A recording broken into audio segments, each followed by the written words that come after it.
Hola, hola, buenas tardes. ¿Qué tal? ¿Cómo andan?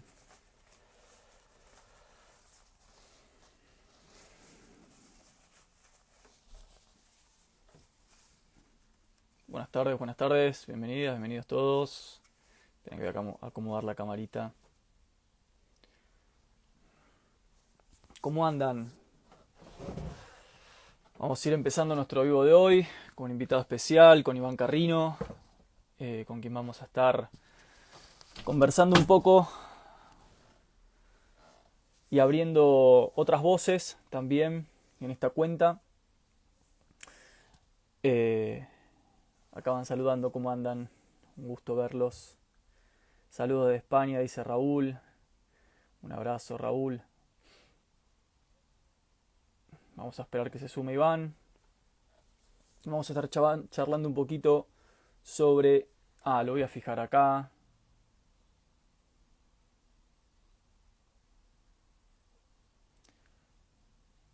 Lo voy a poner acá en los comentarios. Ahí está. Liberalismo hoy, y un poco el motivo de este vivo tiene que ver con... bueno, la semana pasada hicimos un encuentro con una persona con quien tuvimos un debate en torno a una suerte de estado del arte, del nacionalismo o de los nacionalismos, o de los progresismos en Latinoamérica. Y como nos gusta abrir el espacio a todas las voces y las pluralidades, entonces vamos a estar hablando hoy con Iván Carrino sobre la postura contraria o enfrentada, que sería este revival de la tradición liberal. Acá lo tenemos, creo que a Iván. Ahí lo vamos a aceptar.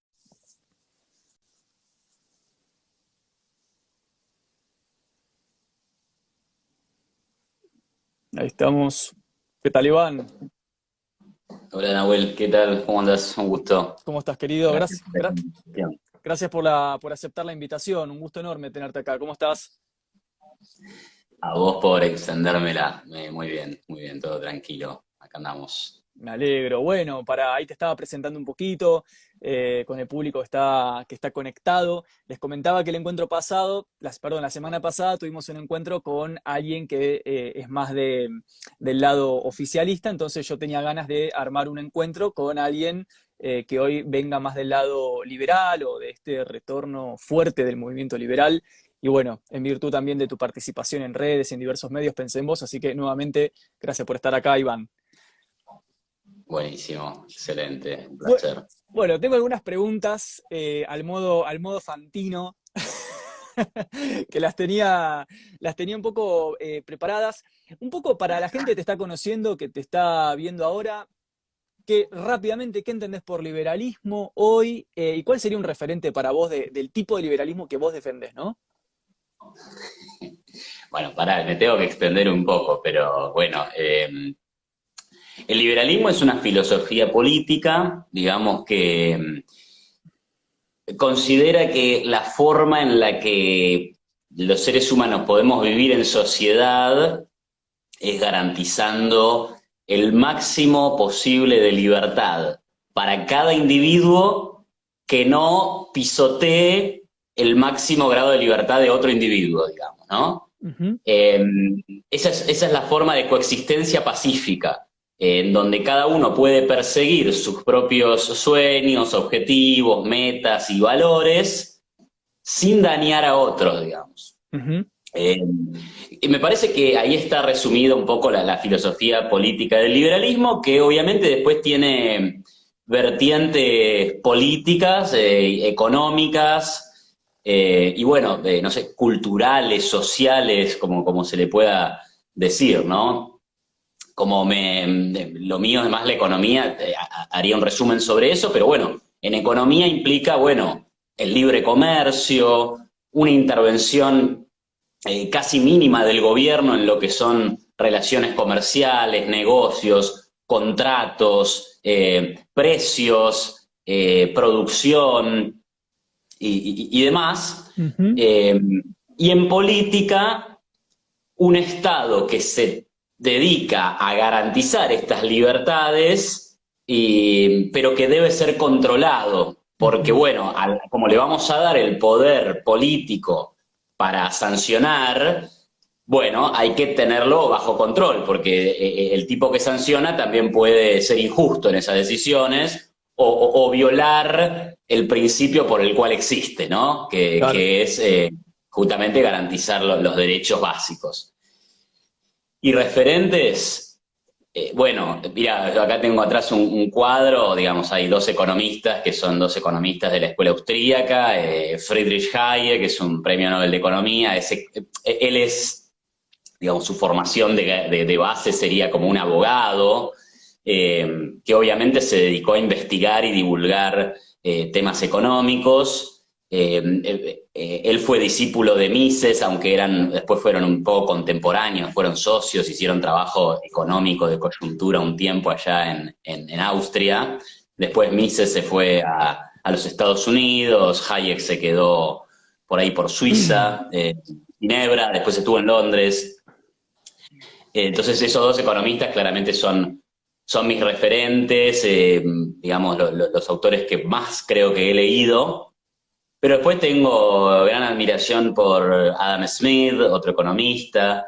Me gusta mucho todo lo que he leído de John Stuart Mill también, si bien él tiene algunas cosas en donde en la parte económica termina habilitando algunas intervenciones en las que no coincido, pero su visión sobre la libertad de expresión, sobre las libertades individuales, creo que vale mucho la pena. Y referentes nacionales, digamos, que hoy estén en una carrera o en una candidatura que representen el liberalismo que vos entendés y defendés, digamos, si tuvieras que poner las cartas en un ícono, que sea, bueno, sea el que sea, ¿cuál sería y por qué? O sea, uno de los que está haciendo hoy política. Sí, o no necesariamente, digamos, alguien que vos ves o que está haciendo una política actual o que tiene un potencial para representar este liberalismo que a vos te interesa. Hmm. Bueno, a ver, yo veo con buenos ojos lo que está pasando a nivel general con el liberalismo, cómo está creciendo, cómo está llamando la atención de vuelta de la gente, de los jóvenes también. Eh, digamos, a mí, alguien que me representa en las ideas y también en sus formas, aunque en algún punto y en alguna coma no vamos a estar de acuerdo, porque obviamente no se puede estar de acuerdo en todo, creo que es Ricardo López Murphy. Es un tipo que se ha dedicado al debate político, se ha dedicado a lo intelectual, tiene los principios muy claros, y es y bueno, y me representa en la forma de decir las cosas, ¿no? Digamos, yo también tengo la oportunidad de intercambiar con personas que no piensan como yo, y demás. Y bueno, intento ser respetuoso, intento transmitir, perdón, intento convencer desde el lado de los argumentos lógicos, como creo que otros liberales también lo hacen, pero bueno, eh, no sé, me representa tanto en las ideas como en su forma de comunicarlo. Otros referentes me parece que hacen un buen trabajo, y que por ahí es hasta más masivo y es más importante en cuanto al impacto, pero bueno, por ahí no es, o por ahí no es el tipo de liberalismo que yo suscribiría, desde un lugar integral, ¿no? ¿Vos creés que, entiendo, creo leer entre líneas el espíritu de tu respuesta y sin decir nombres, pero te pregunto, ¿crees que habría como desde tu lectura, un liberalismo quizás de corte más tradicional, más republicano al que vos suscribís, versus un liberalismo que en realidad viene encubriendo quizás ideas más conservadoras, más de derecha, más reaccionarias, digamos, ¿y haces esa demarcación doctrinal o no? ¿Te parece que hoy todos los liberalismos son realmente el liberalismo de John Locke, por ejemplo, o de Tocqueville? No, no, sí, claro, sin duda que no, pero digamos, claramente, lo que pasa es que nos tenemos que hacer cargo de todo, ¿no? O sea, yo, como liberal me hago cargo de todo. Por ejemplo, me hago cargo de qué? De los liberales igualitaristas, tipo Mm, la rama John Stuart Mill, en mm, donde, bueno, hay que redistribuir algo, qué sé yo, hasta John Rawls lo metería en el grupo, Sí. ¿no? Porque Rawls era un convencido de las libertades individuales, más allá de que él en economía estableció una serie de principios Ujú. mediante los cuales la justicia exigía que había que sacarle al rico y darle al pobre, digamos, lo Claro. que a mí no me parece, digo, defendible, yo lo criticaría, pero no deja de tener ciertos principios y valores liberales. Entonces ahí me hago cargo de esa rama. Y también me hago cargo de una rama que también dice, bueno, esto es liberalismo, ¿por qué?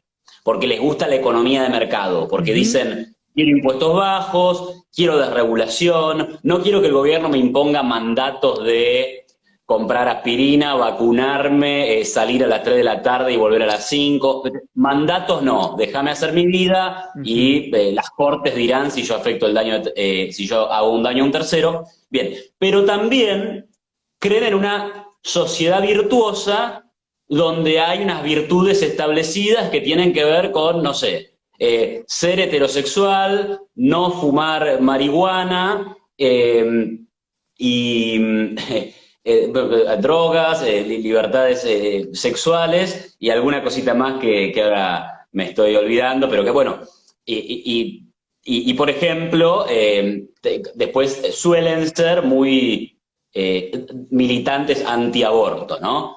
Bueno, en ese Y punto vos sabés que también, he visto varios de tu laburo, Iván, varios de tus intervenciones, y me ha parecido que has tenido intervenciones bastante progresistas con respecto a esos debates, eh, al aborto, a la legalización de la marihuana. Por eso te hacía esta pregunta, si vos sentís que dentro de lo que hoy se llama liberalismo, en realidad podríamos separar ciertas tendencias más conservadoras, otras un poco más progresistas. claro, o sea, sin duda que hay tendencias, hay una tendencia que es conservadora en este Claro. sentido, que es Ujú. conservadora, que tiene una moral que es como que ya la definieron cuál es la moral correcta y esa es la que tiene que predominar en una sociedad porque si no vamos hacia una degeneración moral que por algún misterioso camino lleva al socialismo, tampoco nunca lo terminan de explicar muy bien, ¿no? Mm. Eh, pero yo no sé si es progresista en el sentido de izquierda, No, no, no necesariamente. la defensa liberal del derecho al aborto y mucho menos la defensa liberal de consumir sustancias. ¿Vos estás de acuerdo Yo con ahí lo que eso? veo es principios de libertades individuales, ¿no? Claro. Y aunque con el tema del aborto yo creo que lo que hay es un conflicto de derechos que se ha resuelto en un consenso, en una transacción, digamos. Bueno, Mm. acá hay un conflicto de derechos y vamos a llegar a este acuerdo y en varios países se ha llegado a distintos acuerdos, ¿no? Entonces Claro. es más complejo ahí. Pero bueno, sí, para ir a lo que vos decías, igual estoy de acuerdo, porque si consideramos que esta distinción, progresismo y conservadurismo, existe, entonces está bien, hay variantes más conservadoras dentro de lo que podemos llamar liberales y hay algunos que Mm. serían más progresistas. De hecho, los que están de este lado, a mí y algunos que piensan como yo, me dicen despectivamente liberprogre, Claro, como que en realidad soy un falso liberal, exacto. ¿viste? Bueno, y de Bueno, hecho me parece hasta que hecho.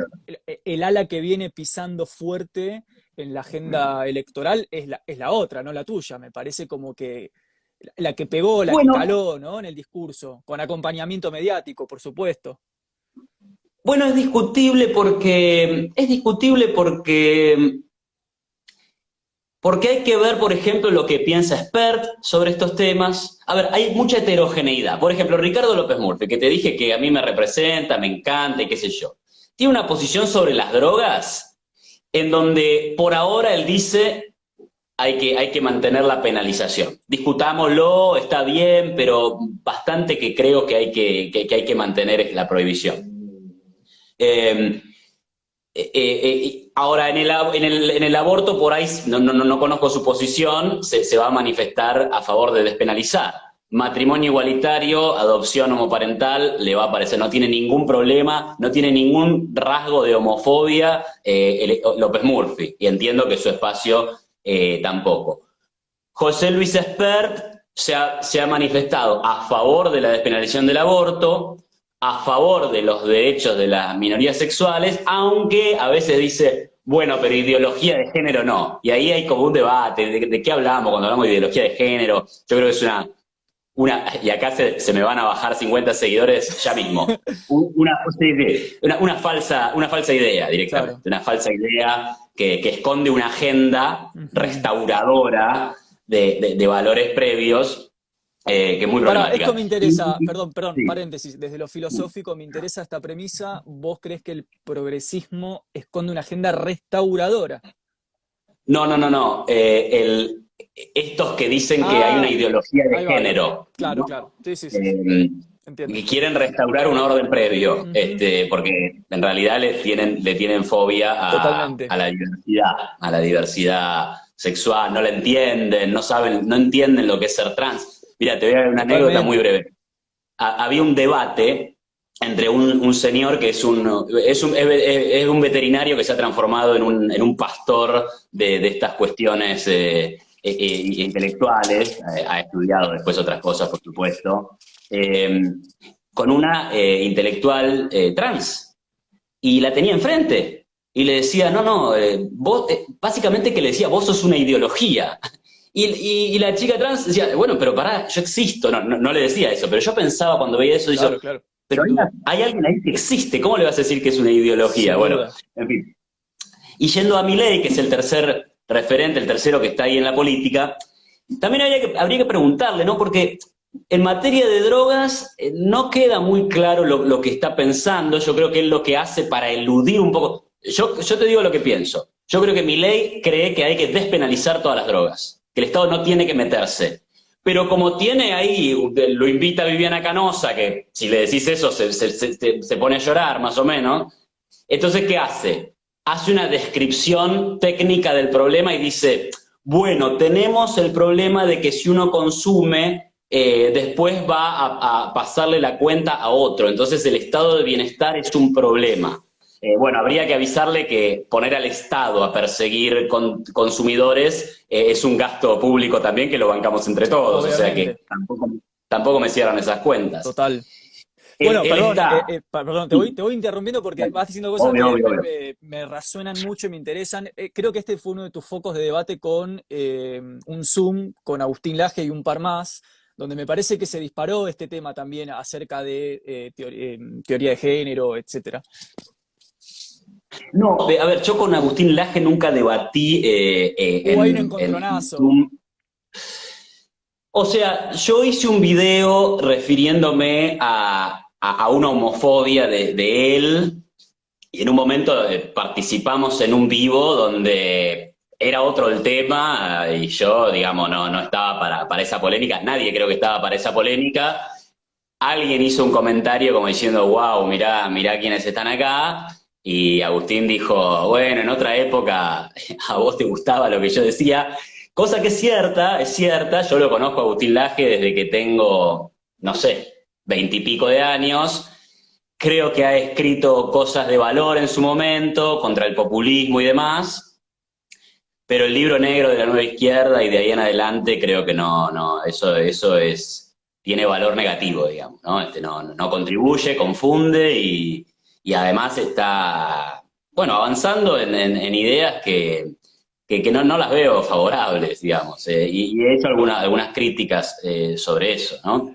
Iván, Eh, no puedo evitar la pregunta, aparte viendo eh, que sos un teórico, y eso me seduce a preguntarte porque yo vengo también de lo teórico y a veces hay preguntas que están buenas con ciertos interlocutores.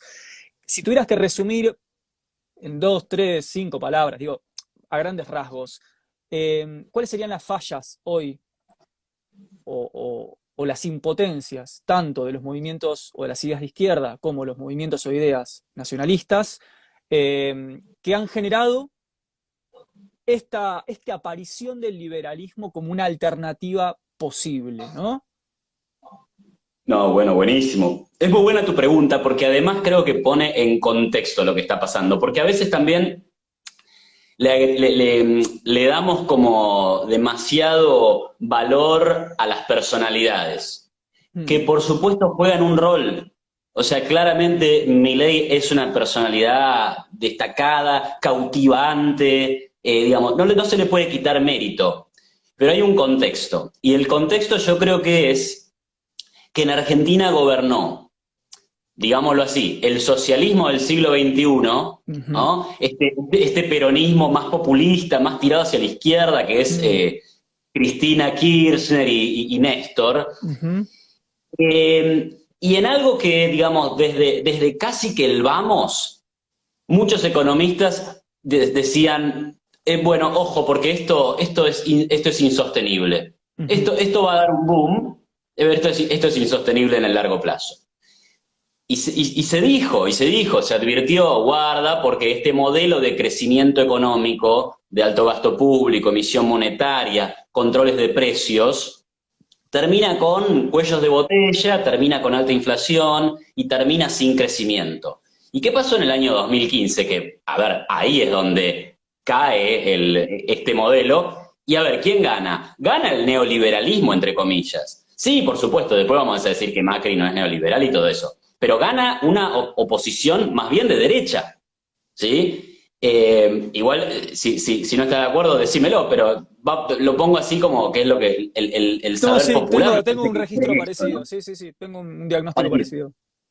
Entonces, ¿qué pasó? Bueno, este modelo se terminó agotando. Mm, A ver, la gente, los electores, empezaron a priorizar la inflación, el tema de no poder comprar dólares, el tema de que se cortara la luz. O sea, las falencias de la izquierda es que un modelo basado en aumentar el gobierno, en controlar los precios y en emitir de más, bueno, genera problemas y entonces se acaba, digamos. Hay una fiesta por un rato y después la economía no te da no funciona y no funciona y no funciona.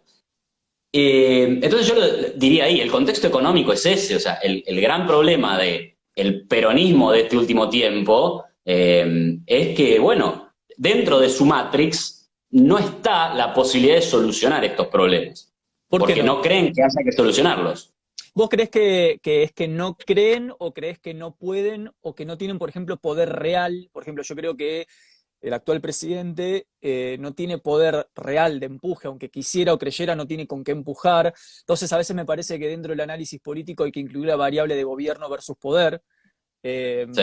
¿Cómo mirás esas variables?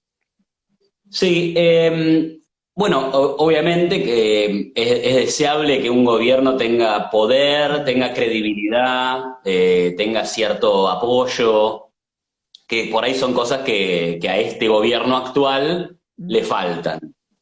Pero yo no sé si le faltan porque es Alberto contra Cristina, que obviamente hay una grieta gigante que se ha abierto ahora. Pero bueno, también le faltan porque por lo que pasó durante la pandemia un presidente que ganó enorme popularidad durante los primeros 2 meses por encerrarnos y después quedó expuesto que esas medidas eran muy duras, muy contraproducentes, que al final no iban a servir para mucho. Entonces, y el gobierno insistió con eso y se fue ganando el rechazo de la gente. mm, Entonces, hoy no te creen nada. Y agreguemos, la mm, fiesta. ujú. La Sí, bueno, foto, eso fue tremendo. Eso fue la foto de la un fiesta yo punto creo de que fue deslegitimación irreversible. máximo, claro, tremendo. Entonces, bueno, yo diría, y me puedo equivocar, tenés ahora un peronismo más tradicional, no tanto el peronismo de izquierda de Cristina, que yo diría no es tan irracional como la rama de la cámpora y demás, Ujú.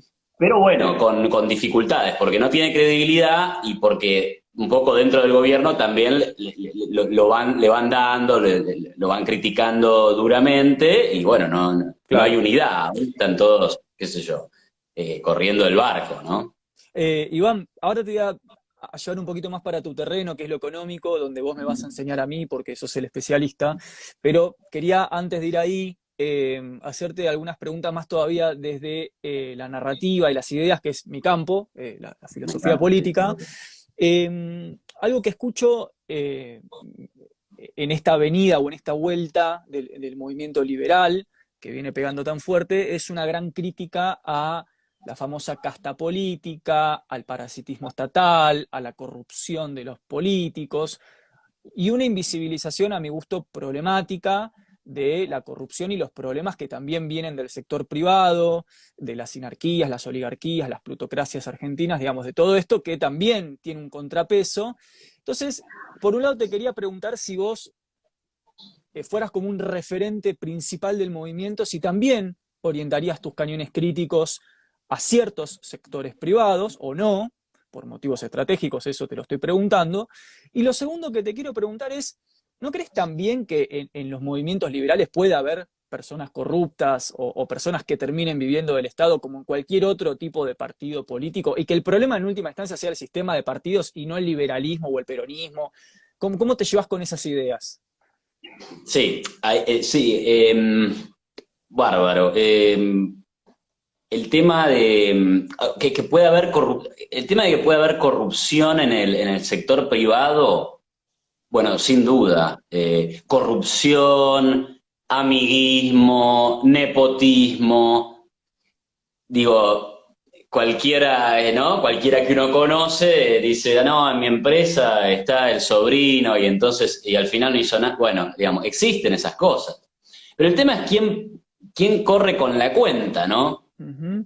O sea, el problema de que el jefe de la empresa haya puesto al sobrino y a la tía en su propia empresa, bueno, es algo que eventualmente pagará él, porque sus empleados se van a Claro. ir, porque sus clientes no le van a comprar si es que esta gente no es buena y punto, digamos. Es un problema pequeño, digamos, ya Ujú. está. O sea, el mercado lo que tiene es incentivos hacia la eficiencia, que Ujú. no quiere decir que todo el mundo vaya a ser eficiente, pero por lo menos hay un sistema de premios. Hay un premio por la eficiencia y hay un castigo por la ineficiencia. Entonces, bueno, ahí lo dejamos, ¿viste? Yo es como que no me preocupo, que haga la suya. Y si no funca, se fundirá una empresa, se fundirán dos. Mala suerte, porque después habrá otra más eficiente que la va a reemplazar. El problema con la corrupción en el Estado es que no se va a fundir el Ministerio de Trabajo si lo Ujú. llenan de ñoquis, ¿me entendés? Lo que va a pasar es que vamos a tener que pagar más impuestos o vamos a tener que pagar más inflación. Pero tampoco hay que cargar tanto las tintas sobre la corrupción, que es un problema, que es un Sin drama duda, moral, sin duda. pero yo no creo que esté en la base de nuestro poco crecimiento económico y de nuestra baja prosperidad, ¿no? O sea, hay que eliminar la corrupción, sí, sí, por supuesto, con mejores incentivos, con mejores diseños, pero creo que ahí no se va a terminar nuestro problema. Y una cosita sobre la cuestión de la casta política. Para mí es problemático el concepto de casta política. Podemos en España puso de moda lo de la casta Ujú. hace un tiempo Sí, atrás. sí. Hay algo de populismo en eso, de acá están los buenos y acá está el pueblo explotado. Claro, claro. Eso me parece una mirada un poco problemática para mí, yo no lo veo así, y además que he desarrollado en este último tiempo una concepción de lo público, o sea, lo público existe Perdón, y, te tiro una y pregunta acá puntual sí, cortita. Y permitime el chicaneo porque va a ser un chicaneo, pero ¿crees que el dale. concepto de casta política es un concepto demagógico? Permitime el chicaneo, ¿eh? Mirá, me parece un poco demagógico, Ujú. me parece además un poco peligroso. Ok.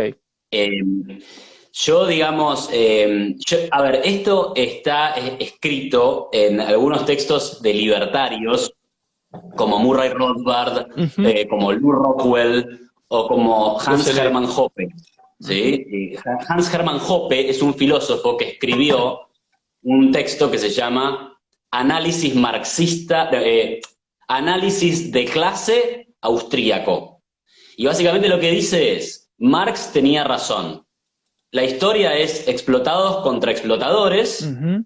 pero solamente se equivocó en quiénes eran quiénes. La realidad es que los explotados somos los que pagamos impuestos y los explotadores son todos los que viven de la política. Totalmente. Pero entonces a mí me preocupa porque ¿cómo terminó el Claro. marxismo?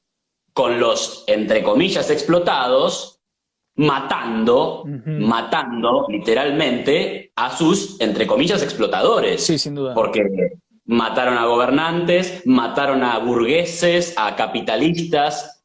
Entonces, a mí lo que me preocupa es, ojo, que no haya una lectura de este tipo, ¿no? Total, Bueno, mato a un político y entonces vamos a matar a un diputado. Digo, pará, eso me parece totalmente delirante. Por totalmente. eso, ahora hago otra salvedad, me pareció una buena idea de Milei de meterse en la política.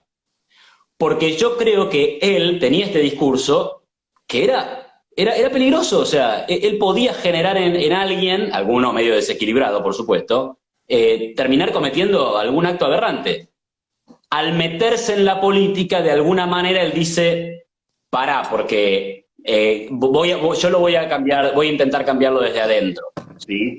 Entonces ahí canaliza esas emociones tan negativas que algunos pueden tener en, bueno, él me va a representar. Entonces ahí, bueno, me parece que alivia un poco este miedo que me da a mí el discurso de la casta contra los pobres explotados que somos todos, ¿no?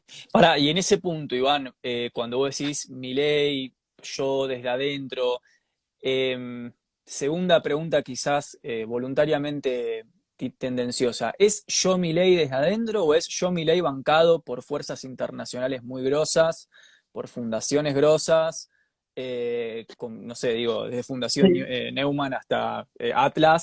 ¿Qué pensás de eso? No, bueno, a ver, él es diputado nacional, así que habría que, por supuesto, creo que cualquiera que tenga alguna inquietud ahí debería pedir de dónde está financiando este acto o esta cuestión que hace y punto. Tengo algo de conocimiento de la Fundación Naumann y creo que no está en capacidad para financiar ningún acto de 15.000 personas, o sea que me parece que No es no, así, entonces. no está ahí el tema, no está ahí, por lo menos en la Fundación Naumann. Otras fundaciones por ahí no las conozco tanto. No, Conozco a la Fundación Libertad, a la Fundación Libertad y Progreso. sí. Ni ahí tienen algo que ver con todo lo que está pasando. A veces, mira, yo vi un videíto que por ahí lo viste también, creo que es de País de Boludos, que Eh, básicamente, bueno, básicamente como que instalaban la idea de que, bueno, de que detrás de Milei, detrás de Esper, había una constelación de fundaciones muy poderosas y muy financiadas desde afuera que ujú, los había impulsado hacia adelante. Y yo creo que ahí lo que hay que decir es, pará, ¿por qué esas fundaciones tienen 30 años trabajando en el país? Y claro. nunca apareció un Milei, ¿me entendés? O sea, si fuera por una cuestión de plata, de empuje, de organizar actos, presentar libros, bueno, ya habrían surgido 20 Mileis, porque hace 30 años que trabajan estas fundaciones. Sin embargo, acá hay un fenómeno que tiene que ver con un contexto, con la necesidad de un relato liberal, que también tiene que ver con el fracaso macrista, también tiene que ver con eso, la necesidad de un relato liberal por el kirchnerismo y por el fracaso de Macri, y por último, la personalidad de estos referentes, de Milei, de Spert y bueno, también de López Murphy. Vamos un poquito al terreno de lo económico, Iván. Digamos, primera pregunta principal, yo creo que el tema con los impuestos agarra a más gente que la clase trabajadora. Yo no creo que Macri haya pagado muchos impuestos en su vida. Creo que hay un problema claro con la fuga de divisas. Bueno, cosas de las que el Estado ha sido cómplice. Yo comparto con vos tu diagnóstico de que es imposible pensar el fenómeno de la corrupción. Una vez te escuché decir algo que dije, yo no soy un liberal, pero comparto esta idea, que es algo así como que el fenómeno de la corrupción no se puede pensar por fuera de la complicidad con el Estado. Y comparto plenamente, ¿no? Hay una imbricación profunda. Eh, pero yendo a lo económico, si hoy examen en la Facu, parcial, pregunta, eh, ¿qué roles activos le dejarías vos al Estado? Si tuvieras que decir, bueno, a esto lo dejo a cargo y de esto le saco la responsabilidad.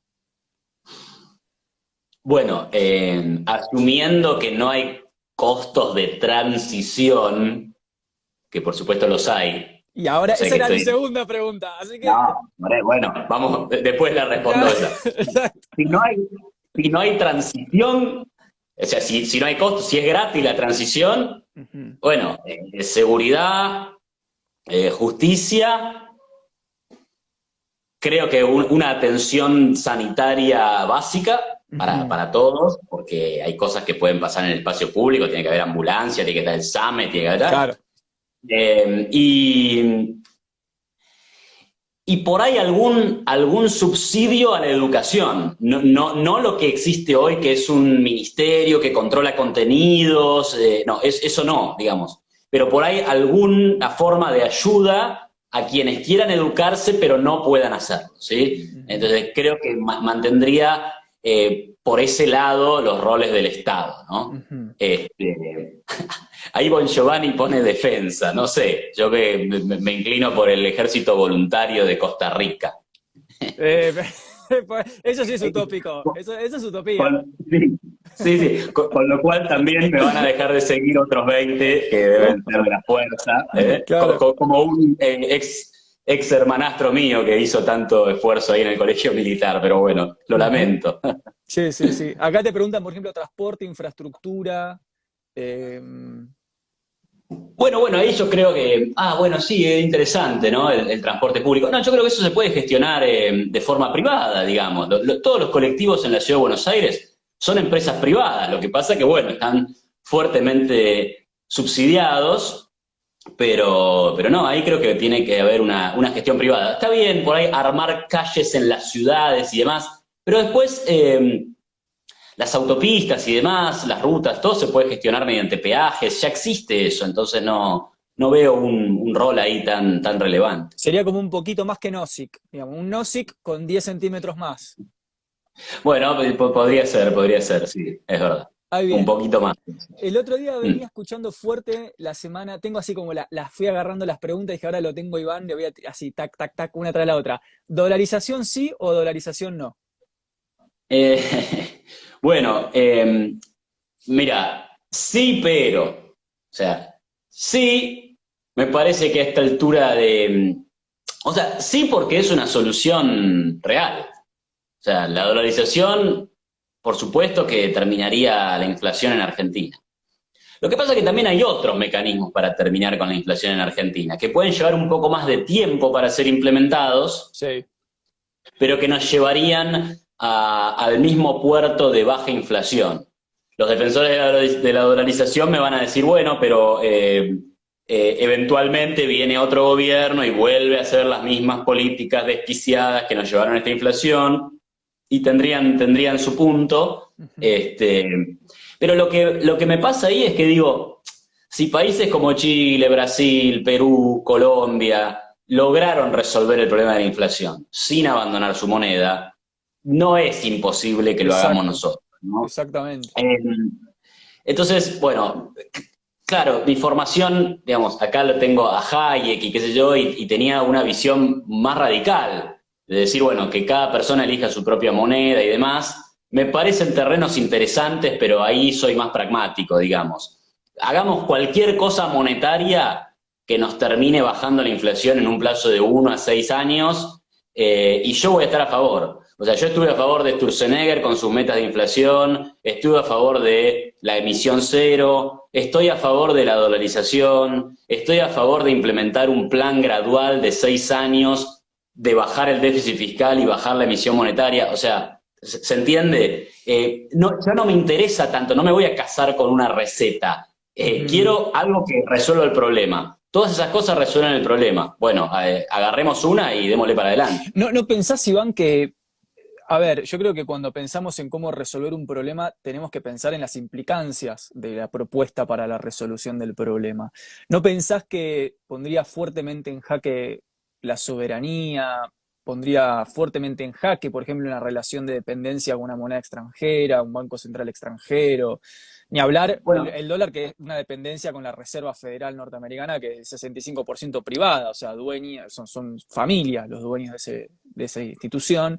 Entonces, ¿qué pensás de una propuesta que fuera quizás fortalecer la moneda nacional, refortalecerla? Pensar no en comprometernos con otra, sino en refortalecer la nuestra. bueno, vos me decís que nuestra Sí, moneda va a depender del sector privado sí, y yo sí. digo, buenísimo. Entonces mejor.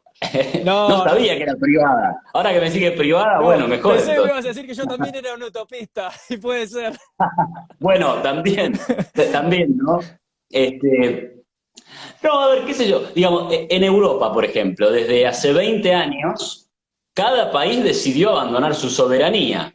Cada país dijo, voy a abandonar el poder total que tengo de controlar mi moneda y lo voy a cambiar por un pequeño voto de un funcionario en una asamblea bancaria del Banco Central Europeo para tomar decisiones sobre la moneda. Y hace 20 años que por lo menos no han tenido problemas de inflación. Entonces no veo, el problema de la soberanía no me parece en absoluto relevante. Digamos, no, yo no soy un nacionalista además, ¿no? Claro. Entonces, Bueno, quizás ahí y no le digo tenemos tampoco, posiciones distintas. O sea, yo sí claro. parto quizás de una visión pro Estado argentino, pro Ujú. patria, ¿no? Pro nación argentina.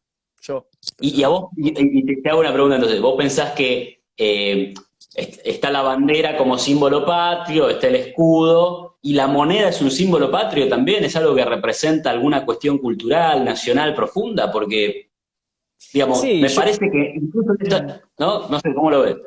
No, me parece que hay como una serie de connotaciones simbólicas que hacen al concepto amplio de pueblo, quizás más que patrio nacional, el pueblo argentino, el territorio, la historia, las identidades, lo que ha ocurrido acá, lo que ha costado tener una moneda, lo que se ha luchado, no por la moneda objeto moneda, sino por la carga simbólica, la carga histórica. Yo, a ver, lo que pasa es, inevitablemente vos sos economista y yo hago filosofía, entonces tenemos quizás dimensiones del abordaje de ciertos problemas que parten de puntos iniciales distintos, y está bien que así sea, y por eso me gusta este intercambio, porque hay un discurso económico, hay un discurso filosófico ahí interactuando que está bueno. Entonces, a mí desde lo filosófico, y aparte dedicándome a la filosofía política, me resulta muy difícil extirpar o dejar de lado el concepto de pueblo, el concepto de soberanía, de autonomía simbólica, yo qué sé, para mí. Entonces pienso que el hecho de que la gente, igualmente yo no estoy negando la posibilidad de que dolarizar no sea una solución, ¿eh? No estoy diciendo eso. Lo que estoy diciendo es cuál es el costo simbólico, el costo humano, el costo en la historia, digamos, Bueno, esas cosas, ¿no? a ver, creo eso que decís, digamos, que yo digo, a mí no me parece relevante, me parece que a un montón de gente tampoco le parece relevante, porque a la hora de Mm. ahorrar se olvidan de la soberanía, ¿viste? No, Dicen, ni seguro, loco, no, ni hablar, compro dólares, ni ¿viste? hablar, O ni sea que hablar, seguramente para una enorme mayoría de individuos en Argentina, eso no les parece relevante. absolutamente. Pero a la hora del debate en el Congreso sobre este tema, Ujú, yo creo que no pasaría la dolarización, no pasaría justamente por esto, ujú, porque muchos diputados van a decir, ¿cómo vamos a abandonar esto que es un baluarte nacional ujú. para rendirnos frente a la Reserva Federal Yanqui? Claro, Ahí estaría el gran problema de esta medida, digamos, que es difícil pasarla claro, con en eso detrás. esta significación, ¿no? Este significante que Igual, vos comentás, que acá es lo patriótico. acá en el chat pusieron una intervención que me parece interesante preguntarte. Dice, el riesgo de dolarizar es que estamos atados a políticas monetarias de un gobierno que no votamos. Que, Bueno, bien, perfecto. Pero ahí yo creo que es un buen argumento y no tanto. Entonces voy por el no tanto. El no tanto es el siguiente. Nosotros votamos a los que hacen la política monetaria por los últimos 50 años, ujú, pero el resultado fue millones por ciento de inflación acumulada. No votamos a la Fed, pero en los últimos 50 años tuvieron, no sé, 80% de inflación acumulada. ujú. Entonces son menos malos. Para lo que sirve la moneda, que es para mantener un poder de compra relativamente estable, han sido menos malos. Así que ahí va. Ahora, sí creo que es una buena crítica que han hecho algunos economistas austríacos a la dolarización, que es bueno, pará, pero si Estados Unidos se pone a emitir a lo loco porque gana Bernie Sanders, ¿no? Y cambia la Reserva Federal, la estatiza, yo Ujú. qué sé. Bueno, entonces ahí, y sí, nos vamos a atar a una moneda que va a tener, no sé, 8% de inflación los próximos 10 años. Y eso no es bueno, no es saludable para la economía. Entonces Ujú. ahí sí, obviamente, hay un riesgo, hay un riesgo. El tema es comparar cuál es el riesgo, cuál es el costo más grande. Me quedó sin responder y te quiero preguntar a vos, que sos el especialista en el campo, ¿qué crees que habría que hacer si dijéramos, che, en vez de dolarizar, vamos a fortalecer la nuestra? ¿Qué es lo que vos harías si tuvieras el poder 24 horas, tuvieras que elegir un programa de fortalecimiento de la propia moneda, ¿qué es lo que harías? ¿O lo que crees que habría que hacer? Bueno, no, ahí yo creo que, por eso te digo que en el gobierno son un poco menos irracionales en un sector que en otro, ¿no? Digamos, el acuerdo con el fondo, más allá del acuerdo con el fondo, tiene algo que es, bueno, hay metas. Hay una meta fiscal, hay una meta monetaria. El gobierno dice, voy a achicar mi desequilibrio Ujú, fiscal, voy a emitir menos. Bueno, básicamente así han resuelto el problema de la inflación los países de la región que lo terminaron resolviendo. Por ahí agregaron sí agregaron alguna legislación específica que independizaba al Banco Central, entonces el Banco Central eventualmente tenía prohibido emitir para financiar al gobierno, ¿no? Que eso sería como ujú. un paso adicional, más importante todavía. Eh, y sí, por ahí al principio establecieron un tipo de cambio fijo, algo como la convertibilidad. Bueno, arrancaron con algo de eso, o con una banda de flotación, pero el grueso es déficit fiscal en baja y emisión monetaria en baja. Así que en ese sentido me parece razonable lo que va a hacer el gobierno. Y no lo he criticado, digo, esa parte me parece razonable de este gobierno. Ojalá se cumpla y Ujú. ojalá que continúe ese camino después del 2023, que asuma el gobierno que asuma, ¿no? Vos sabés que me quedé pensando en esto de lo monetario y este famoso debate entre si la inflación es un fenómeno monetario o multicausal. Mm, Pienso esto, desasname por favor, Iván, con lo que voy a mm, decir. Si vos tenés un incremento del valor de las commodities internacionales, los costos de importación suben y eso se traslada a precios, o sea, la gente lo vive como una inflación, pero sin embargo no fue por un efecto monetario, sino por el incremento de las commodities internacionales. Entonces, ¿vos pensás que es monetarista el asunto o que en realidad es multicausal, teniendo en mm. cuenta este ejemplo? No, es monetarista. Ok. A ver, ¿por qué subieron tanto las commodities en este último? Porque esto no es de ahora, es del último año, ponele, ¿no? A partir de 2021. Ujú, Previo a eso, tuviste una masiva emisión monetaria de los Estados Unidos, del Banco Central Europeo. O sea, la emisión monetaria en Estados Unidos prácticamente duplicaron la cantidad de dólares. ujú, Eh, entonces tenías un montón de dinero persiguiendo bienes más escasos. ujú, Entonces, obviamente hubo un impulso monetario al salto de esos precios, al alza de esos precios. Obviamente repercute acá como mayor inflación también, claro. pero es producto de la emisión monetaria. Ahora, vamos a poner otro ejemplo, porque está bien lo que decís, digamos. Imagínate que por el motivo que sea, no, por la guerra, Ujú, tenemos una escasez de petróleo. Entonces eso quiere decir que la curva de oferta se mueve hacia la izquierda, hay un problema en el mercado específico del petróleo, se movió la curva de oferta hacia la izquierda, hay una mayor escasez, el precio del petróleo es más alto, ¿sí? Y entonces tenemos que pagar más alto el petróleo. Bueno, no hay ningún factor monetario que se mueva, pero ese mes la nafta terminó siendo más cara y el resto de los precios no se ajustó a la nueva realidad. ujú, Entonces, ¿qué tenés? Bueno, un aumento en el promedio de los precios. O sea, en el corto plazo sí vas a tener algo que se va a sentir como inflación, claramente, estoy pagando lo mismo por el mate, pero estoy pagando más por la nafta, así que mi nivel de precio subió y eso no tiene que ver con causas monetarias. Lo que pasa es que eventualmente, si no hay más emisión monetaria, y el aumento de la nafta es permanente, ujú, entonces yo voy a tener menos plata para comprar el mate. claro. Entonces el mate bajará de precio. Entonces habrá una corrección en algún momento del futuro. ¿Qué Ujú, es lo que pasaba en épocas del patrón oro, antes de que existiera la Fed en Estados ujú, Unidos? ujú, El índice de precios hacía así, subía y bajaba, y subía y bajaba, o sea, tenías años de inflación, años de deflación, que tenían que ver con, bueno, cuestiones así, más de cosas puntuales, saltos puntuales en algunos precios, es decir, escaseces reales. Bueno, espero haber sido claro, porque es un Sí, tema sí. un poco complejo, pero tiene un Pero, punto, lo que decías vos tiene un punto.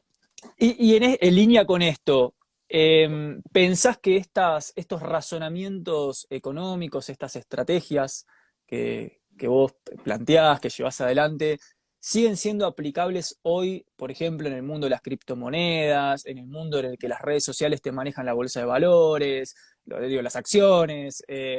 ¿Pensás que con lo que es hoy el mundo de la economía de hoy, cómo está moviendo el blockchain, toda la rosca de la descentralización, etcétera, etcétera, se pueden seguir pensando los problemas y las soluciones económicas con las estrategias, por ejemplo, de la escuela de austríaca o los principios liberales de la economía, etcétera?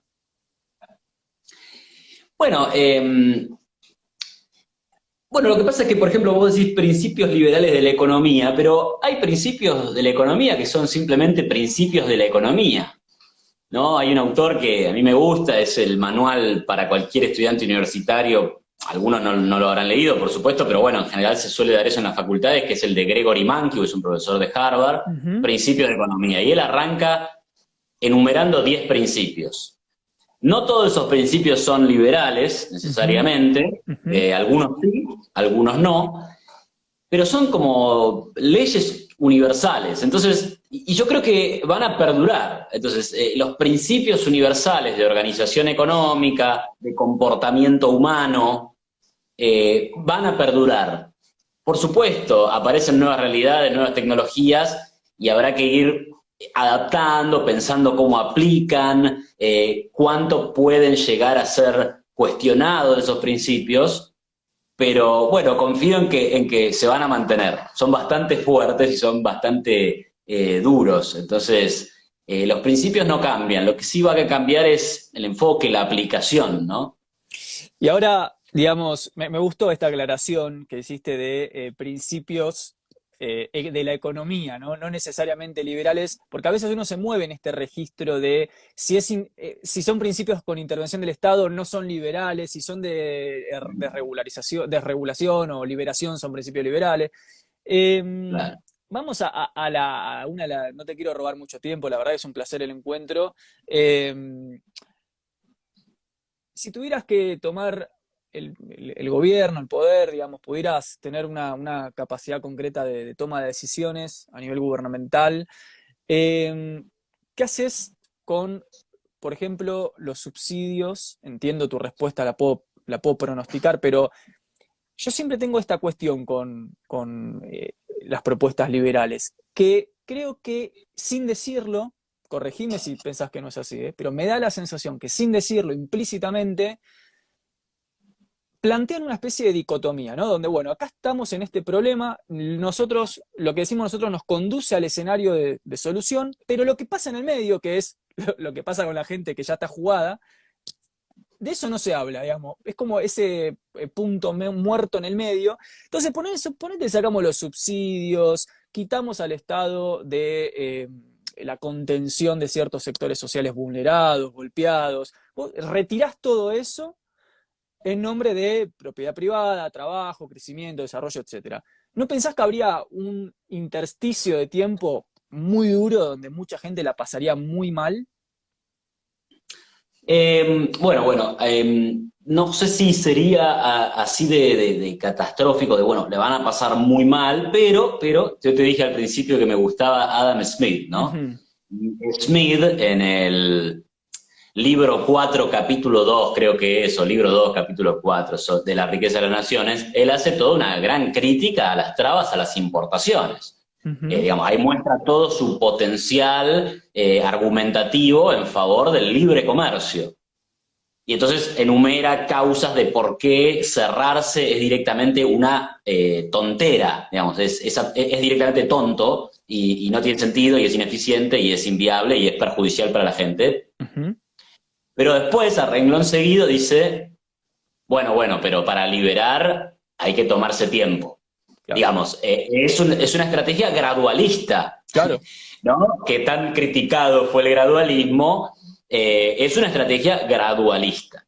Y comparto, o sea, comparto, hay que ser gradual, digamos, o sea, yo creo, por ejemplo, en que el sistema de pensiones debería ser privado, pero ¿qué haces con la gente que hoy está recibiendo plata pública y que no tiene un ahorro porque confió en el sector público que le iba a pagar la jubilación? ¿Qué Ujú, vas a hacer? ¿Lo vas a dejar sin jubilación? No, ahí tenés un ujú, contrato. ujú. Eh, Hoy, mira, en algún momento era complicado decir esto, pero a mí me interesa mucho lo que está pasando porque hay un consenso de todos los partidos, de decir hay que transformar planes sociales en trabajo. Absolutamente. Es asombroso lo que pasó, hay un consenso sobre eso. Y Ujú. bueno, entonces la única diferencia es, bueno, cuánto, cómo, dónde, cómo lo hacemos, qué sé yo. ¿Y por qué pensás Eh, que no pasa? Porque estamos todos de acuerdo con eso, ¿sabes? Y no, no ocurre. Y no, yo pienso, bueno, ¿es voluntad política que no pase? ¿No tenemos la espalda? no, ahí Nahuel me parece por ahí no lo vemos, pero a ver, hubo un plan que Macri, digamos, a ver, ¿cómo es esto, el transformar una cosa en la otra? Lo que se hace es decir, bueno, si usted de empresa contrata a alguien que está cobrando un plan social, a la persona que cobra el plan social, el Estado le va a pagar una parte y vos de empresa paga otra y qué sé yo. Ya está en funcionamiento eso. Hay que ver cuánto éxito está teniendo, hay que ver cuántas empresas y cuántas personas se prestan a este sistema, ¿sí? Eh, y bueno, y a partir de eso empezar a evaluar, a ver qué está faltando, si tiene éxito, si no tiene éxito. Pero bueno, ahí tenés otro ejemplo de un intento de ir hacia una mejor solución económica, pero gradualmente, porque obviamente no podés decir, no, no, vos estabas recibiendo 3 platos de comida del Estado y ahora, no sé, rebuscátelas. Bueno, claro, sí, es medio complicado. Ujú. Eh, entonces, ahora, bueno, después, cuestiones como tarifas de servicios públicos, ahí creo que también se puede ser un poco más rápido, ¿no? Porque vos lo que podés hacer es decir, no, yo libero los precios, los libero, Ujú. y todo el mundo paga el precio que tiene que pagar. Y después, como me estoy ahorrando la guita de ese subsidio totalmente para todos, como me ahorro esa guita, la voy a hacer más dirigida. Ujú. Voy a dar un subsidio al que efectivamente lo necesita, garrafa social, luz social, etcétera. ¿Entendés? Entonces, por ahí pasaría mi gradualismo. Liberar los precios, dale un subsidio temporal hasta que logre una mejor posición económica al que efectivamente lo necesita, ¿no?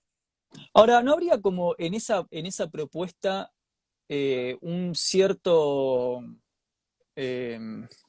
dogma como antropológico quizás, que es suponer, que, digo, que también creo que pasa en otras narrativas políticas, ¿eh? Pero digo, en este caso en particular, suponer que porque es privado se va a gestionar mejor porque la gente que está adentro es más coherente y es más racional y no lo va a manejar corruptamente. Digo, acá por ejemplo ponen, en Chile las pensiones son privadas al 100%, acá tuvimos las AFJP, y es el gran problema que tenemos hoy, ya que las empresas encargadas de administrar los fondos los mueven en la bolsa y han tenido pérdidas. O sea, digo, yo creo que así como el No, pero marxismo es que cae en el dogma de que el pobre es bueno y el rico es malo, porque sí, a veces el liberalismo puede caer en el otro. El privado maneja mejor porque es privado. En vez- es un mal diagnóstico el que da, el que te hace esa pregunta o el que escribió en ese Ujú, chat. Es un mal diagnóstico. Eso no es lo que ha ocurrido en Chile. No es ujú, que en Chile los jubilados de las privadas cobran poco porque las privadas lo gestionaron mal. ujú. Lo que pasa es que quienes cobran poco ahorraron poco a lo largo de su vida. El fondo genera a partir de tu ahorro e Sí. invierte, no timbea, invierte en cosas seguras, transparentes, incluso reguladas por el Estado, ¿no? Entonces, acá no hay un problema de se la juegan en la bolsa porque hacen cualquier cosa y después me dan 2 mangos. No ese es el problema en Chile. Lo que pasa es que eh, los que están en este discurso en Chile, sí, digamos, van a Ujú. repetir eso, pero no es ese un buen diagnóstico de lo que ha ocurrido. Yo creo que es uno de los grandes malos entendidos de este tiempo en Chile y que lamentablemente los está llevando a un camino donde quieren refundar todo y barrer con cosas que han sido positivas para el crecimiento de ese país. Entonces, y yendo a la cuestión de privado versus Estado, en Argentina, digamos, la cuestión de la gestión de la electricidad, de los combustibles, de la energía, cuando se privatiza YPF en los 90, se hacen una serie de reformas en el sector donde se introduce la iniciativa privada, digamos, y la verdad es que crecieron los niveles de producción de energía, terminamos exportando y, y no se cortaba la luz y no se cortaba el gas. Y es falso lo que dicen algunos, que era porque no había demanda en la industria, porque las industrias fundían. Porque miren el PBI industrial de los 90, que creció un poquito por debajo del PBI general, pero avanzó todos los años. Entonces, había energía para la industria, había energía para las casas y encima le vendíamos energía al mundo. ¿Por qué? Porque estaba el sector privado. El sector privado no es santo. Hay corrupción, hay ineficiencias, hay nepotismo. Pero, de vuelta, tiene incentivos para ir corrigiendo eso. Si haces las cosas bien para tu cliente, sacás más guita que regalándole puestos a tus amigos o timbiándote la plata de la empresa en la bolsa o en el casino, sin duda. Claro, el tema es quién es tu cliente y dónde vos estás radicado como sector privado, porque si yo soy sector privado argentino y me conviene que mi cliente esté en Europa, por más que sea sector privado y me convenga eso, favorezco a no sé, a Europa y no a mi mercado local. O sea, Bueno, eso es cierto, por supuesto, pero ¿en dónde ha sido un problema concreto eso? ¿Lo decís por los precios de la carne, por ejemplo? Porque de repente hay commodities o precios que sí, van a responder a un mercado mundial, ¿no? ujú. No, Por claro, ejemplo, creo por que... eso. no, porque es una simple lógica yo a veces me cuesta creer que la mera lógica de productor de servicios o productos versus cliente asegure el funcionamiento de un estado o de una nación o de un... Está eh, bien. por eso lo Sí. decía. No, está bien. Yo creo que lo asegura mejor que Ujú, las otras alternativas, ¿no? ujú, Eso es lo que me parece a mí. Claro, no será óptimo. Las empresas de telecomunicaciones tienen miles de reclamos, es verdad. ujú, Pero peor era cuando Entel era la única empresa proveedora del Estado y las casas directamente no tenían teléfonos. Por más que ujú, existía ya la tecnología, en otros países la gente usaba teléfonos como si fuera algo más normal, y ujú, acá había que esperar 5 años a que te lo instalen. ujú, Entonces, digamos, por eso siempre es como, bueno, pero ¿cuál es la alternativa? ¿Cuál es la ujú, alternativa? Que sea el Estado el productor, créeme que no va a funcionar, digamos. ujú. No, no, está bien, ¿eh? Te escucho atentamente porque me parece muy, muy nutritivo el intercambio. Últimas dos. Me quedó algo ahí picando, que lo dejaste Sí, pasar dale. medio. O sea, ¿vos reivindicás el menemismo básicamente? ¿O a Caballo, por ejemplo? Bueno, no, a ver, digamos, sí y no. Yo creo que los años 90 tuvieron medidas que fueron claramente necesarias. A ver, mira, a mí me da Te gracia pregunto porque... honestamente, no es No, chicana, te no, pregunto y yo también honestamente. te respondo honestamente porque Mm, está buena la pregunta y obviamente que surge y está sobre la ujú, mesa todo el tiempo ese tema, ¿no? Hay un revival, una especie de reconsideración de los 90, pero yo siempre he tenido la misma postura. En el año 2014 hice una presentación en un congreso de la Escuela Austríaca hablando de alguna manera a favor de la convertibilidad. Y yo creo que la convertibilidad fue una buena medida, ¿viste cómo me preguntaste de la inflación? Y yo te dije, bueno, dolarizar, bajar el déficit, o sea, cualquiera está bien. La convertibilidad también estaba bien, bajó la inflación, el problema pasó por otro lado. ujú, Desregular, fantástico, me parece excelente idea. Hace un tiempo, en un canal así más kirchnerista, ¿no? mm, Se reían de una disposición del año 1991 que había desregulado, había desmantelado una serie de institutos estatales ujú, que tenían la finalidad de controlar los precios de un enorme número de productos de la economía, entre ellos la yerba mate, mm, el azúcar y demás. Y entonces era como, jaja, mirá lo que hicieron, qué loca esta gente que desreguló todo. Desregularon todos los precios y a partir del año 91 se acabó la inflación en Argentina. O sea, en realidad en el 93 ya había desaparecido la inflación. Entonces, desregularon los precios y no hubo inflación. Ahora tenés todos los precios regulados y tenés una de las inflaciones más altas de la historia. reciente, ¿no? Perdón, acá me veo obligado a decirte que en el medio estuvo el 2001 y que reventó todo por el aire. Entonces, ¿qué pasó entre ahora, que estamos mal, y antes que estábamos bien, en esta dualidad medio maniquea? ¿Qué pasó en el medio? No, no, no. Está bien, está bien. Y además, agradezco esa pregunta porque también, como te digo lo bueno, te digo lo malo. Mm, Entonces, ¿qué pasa? La crisis del 2001 es una crisis de deuda pública. ujú, El gobierno de Menem toma deuda en un contexto incierto, peligroso, de altas tasas de interés, con varios shocks en el mundo. Está basando la crisis en Rusia, hay una devaluación en Brasil, había habido en el año 99 una crisis en los países del sudeste asiático, donde todos tenían un sistema de tipo de cambio fijo como nosotros. ujú, Entonces la gente empieza a decir, uy, guarda, a ver, ¿qué va a pasar con Argentina? Argentina es el próximo.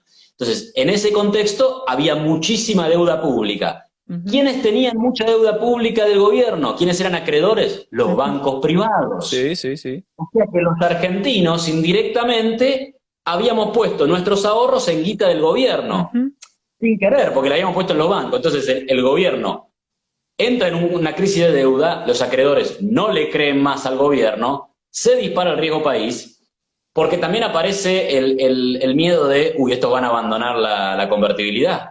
O sea ujú. que yo le presté dólares y me van a pagar pesos devaluados. Bueno, todo eso terminó generando el colapso de 2001, pero no fue la convertibilidad la que llevó al colapso del 2001. Pero hoy, digamos que Entonces, en clave macro, hoy aplicarías políticas similares a las políticas de los 90, por ejemplo. ¿Crees que sería un proyecto viable hoy?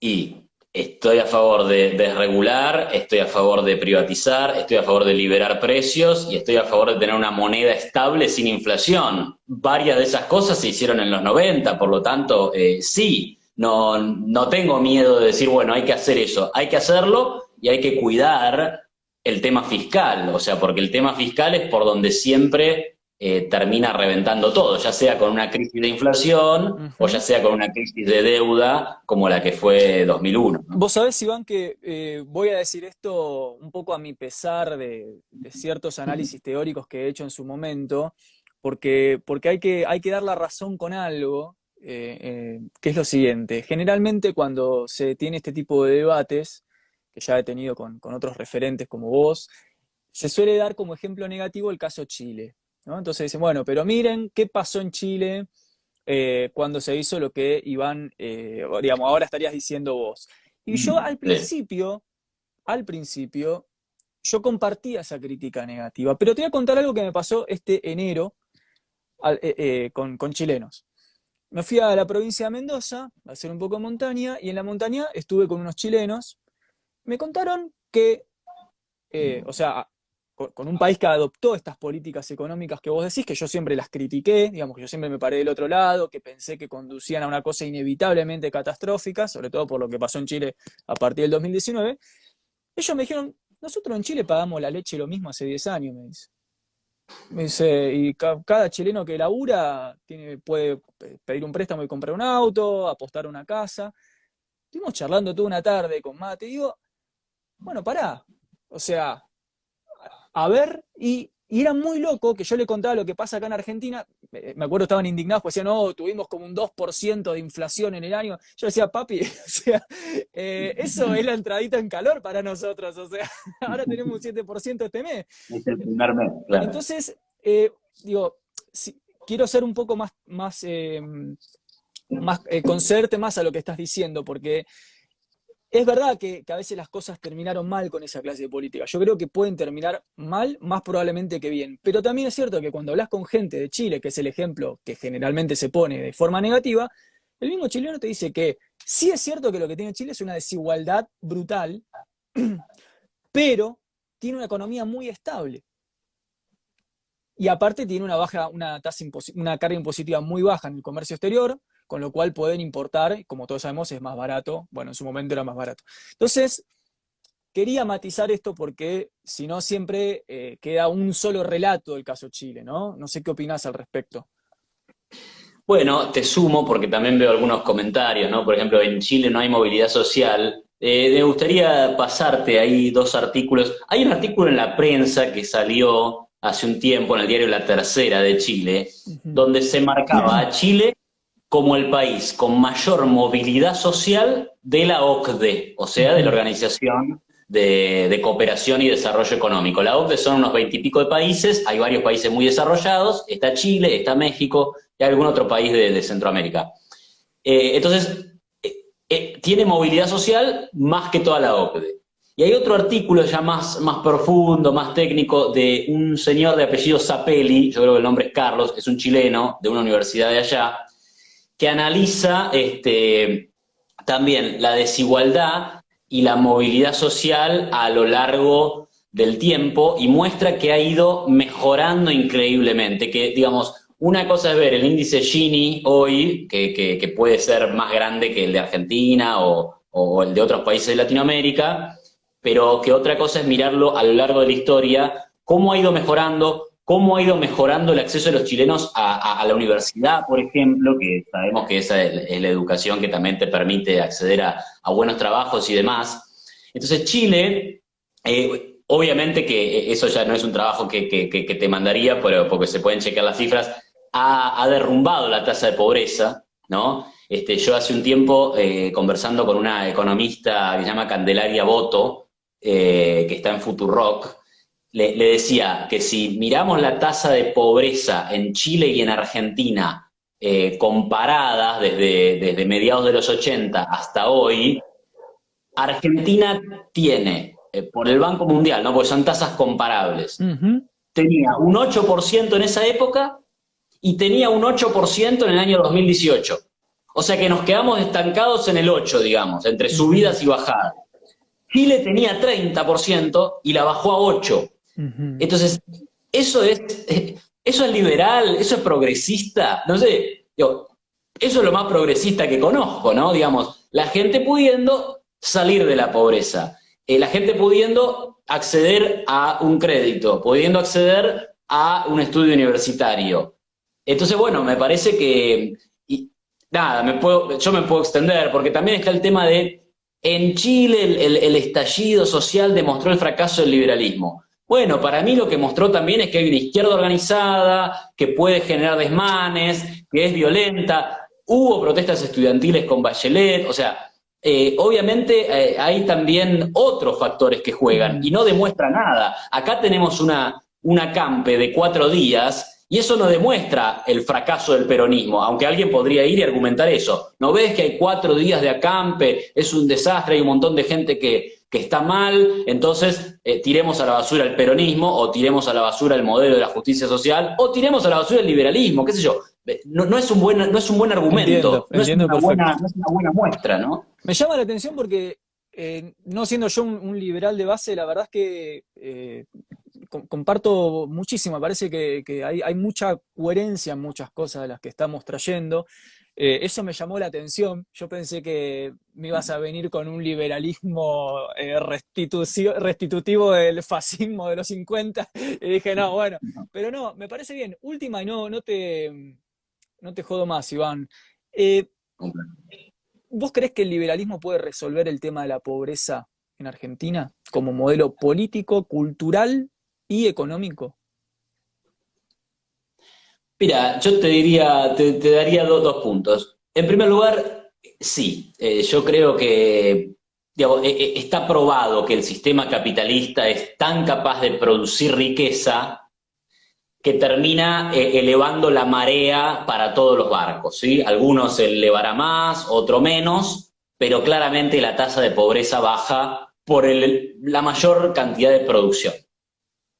Dicho esto, también diría que sin necesidad de hacer liberalismo puro y duro, con hacer cuestiones básicas de consenso económico y conseguir orden macroeconómico, bajar la inflación, bajar el riesgo país, ¿sí?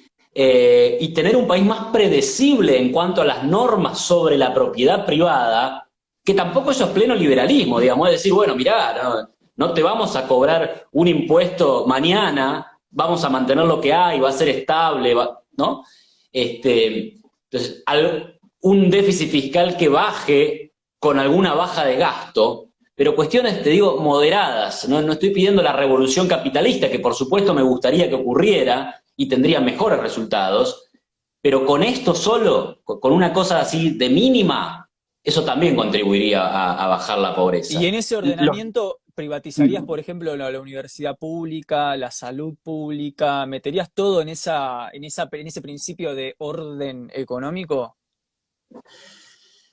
Bueno, a ver, lo que pasa es que ahí hay que ver qué está contribuyendo más. Es un problema económico, es un problema político. Hay que ver qué está contribuyendo más a tu déficit fiscal Mm. y qué es más viable de reducir políticamente. Por eso esto es un trabajo que tienen que hacer los políticos. Y nosotros criticaremos desde el libro, desde lo técnico, pero el político tiene que decir, bueno, mirá, ¿sabes qué pasa? Esto no lo puedo cerrar. Me parece que con el tema de las universidades, digo, hay universidades públicas en un montón de países del mundo y en un montón de países del mundo los alumnos pagan algún arancel. Y por supuesto hay algunos alumnos que reciben una beca del 100%. Me pensaría en sistemas de ese tipo. Pero tampoco es que haciendo eso se resolvió el problema fiscal de la Argentina. No, Porque hay claro. mucha más guita que se gasta en subsidios energéticos, hay muchísima más guita que se gasta en el sistema jubilatorio, ¿no? De la que se gasta en las universidades. Por supuesto, lo que no tocaría es la asignación universal por hijo y los planes de asistenciales de urgencia, digamos, esos planes donde si no te lo dan te caes del mapa. Por supuesto, eso no. Cerrar el Inca, dice uno. Sí, digamos, por supuesto, eso no tiene razón de ser, el Estado no tiene que financiar ese tipo de cosas, los canales de televisión pública, aunque es verdad que hay tradición en el mundo de tener un canal público, aerolínea de bandera, por supuesto, digamos, todo eso hay que revisarlo y eventualmente privatizarlo. Pero, Y si pero hablamos bueno. de de ordenamiento económico, monetario, fiscal, digamos, ¿qué harías? O sea, ya dejaste en claro lo que harías con respecto al sector público. ¿Qué harías con respecto a lo que ya está hoy a nivel sector privado, pocas empresas que detentan la producción, no sé, alimenticia, recursos mineros? ¿Qué harías con esas cosas, no? Por ejemplo, acá yo vivo en la Patagonia. En la Patagonia tenés un tipo que es dueño de 850.000 hectáreas ociosas que están ahí alambradas al pedo, las tiene ahí. Las consiguió porque es amigo de un intendente, de un gobernador, jamás se licitó eso públicamente. ¿Qué haces con esos casos, no? ¿En dónde vivís? Porque Bariloche. es muy... En Bariloche, qué lindo ese techo de madera, divino. Sí, sí, lo veo y digo, copado. Bueno, pero fíjate vos, al principio lo planteabas como, bueno, hay alguien que tiene tantas hectáreas, y yo digo, bueno, mirá, si compró las hectáreas y las quiere tener para caminarlas durante la mañana, no haría nada. Está en Ujú, su derecho. Está en ujú. su derecho, no haría nada. Decir, bueno, lo que pasa es que se las dio el Estado sin licitación. Bueno, correría al Estado de manejar ese tipo de cosas para que se termine la doble vara, el Mm, amiguismo, que lo pagamos todos. Ahí estaría la cuestión. ujú. Y después, claro que hay un problema en el sector privado ineficiente que nos termina pasando la factura de cosas caras y encima de mala calidad, pero eso también tiene que ver con restricciones gubernamentales. O sea, acá si hay poca competencia, uno de los motivos es porque no hay posibilidad de importar, porque no somos una economía abierta al mundo, tenemos muchas trabas para las importaciones, incluso tenemos trabas para las exportaciones.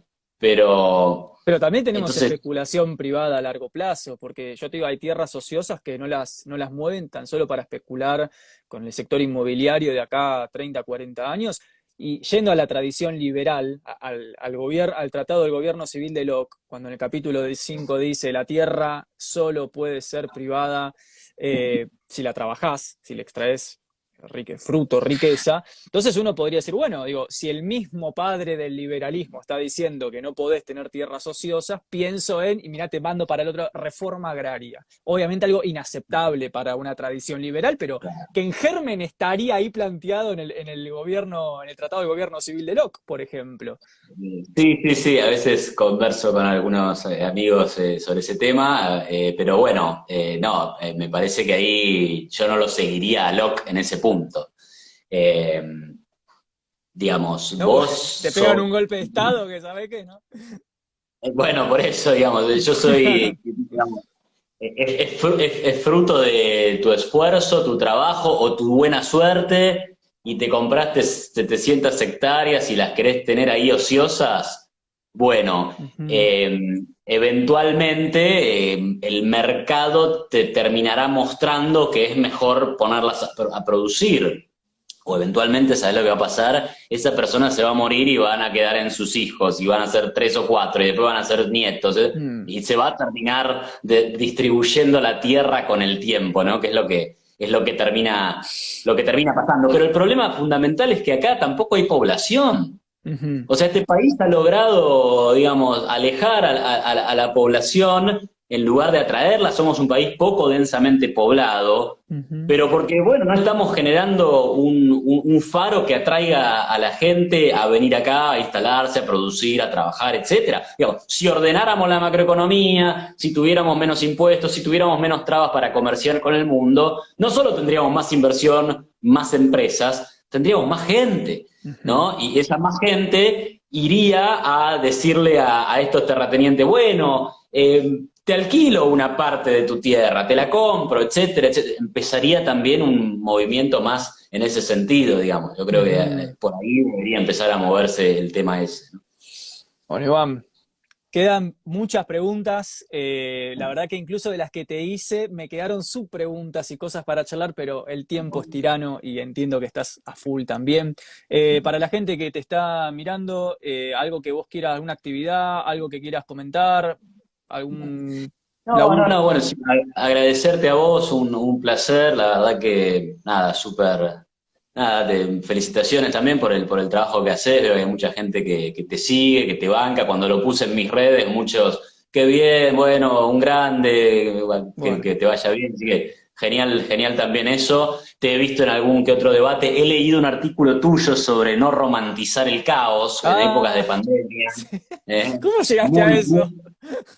qué bueno, googleando, Llega, viendo, ¿no? se llega. Sí, Bueno, sí, no, muy bueno, comparto el punto ese también, ¿no? ahí va. Así que nada, buenísimo, un placer hablar con vos y bueno, gracias por invitarme. Gracias Saludos por, para todos los que vieron también. gracias por aceptar, Iván. Te mando un abrazo grande, que estés muy bien. Chau, chau. Abrazo. Chao, chao.